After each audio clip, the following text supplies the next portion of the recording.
eta altzamendu nazionala deitzen dana gertatu zanien, eta hori izen zuan, 36ko ustailaren 18an, ez dok.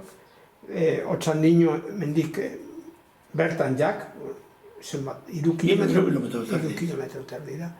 Eta atzoko egunez, atzoko ustailaren 26an, bombardeatu egiten jabiek Otxandiño, ez dok. Zer dakikik horretaz, ire arbasuek edo osabak edo kontatuta? Bueno, nire amak eta da, bastante urtu juki esara.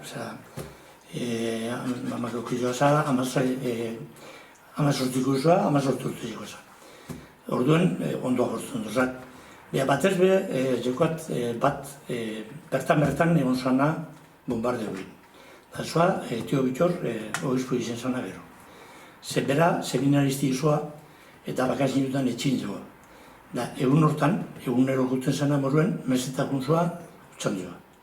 Mesetak urte zabanien, jai giruen jabaza, 18 jodok zera jaien Otxandioan, zaratie eta zera, urte bani ikusi bala, hainbat jente hile, jentie kotxe erosoetako moruko ejerzitoko zuzerraun biergozoa, jentie eriduek eta Bilboan zahaltzetan. Bera etorzoa mendiz etxera. Hori zen zoa, plaza bertan ikusi joan. Gero bestiek amak eta kontaten zeurea gehiago, haurek izabila inbeste gerri.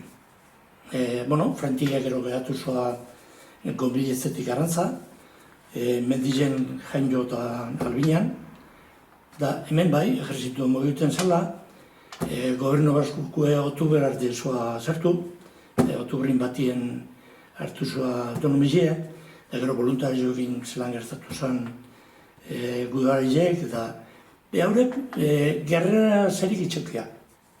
Bizimoru nahiko normala eukiela. Bastante frente urbil, baina poko aktibo. Etxea hori reperkutu dute.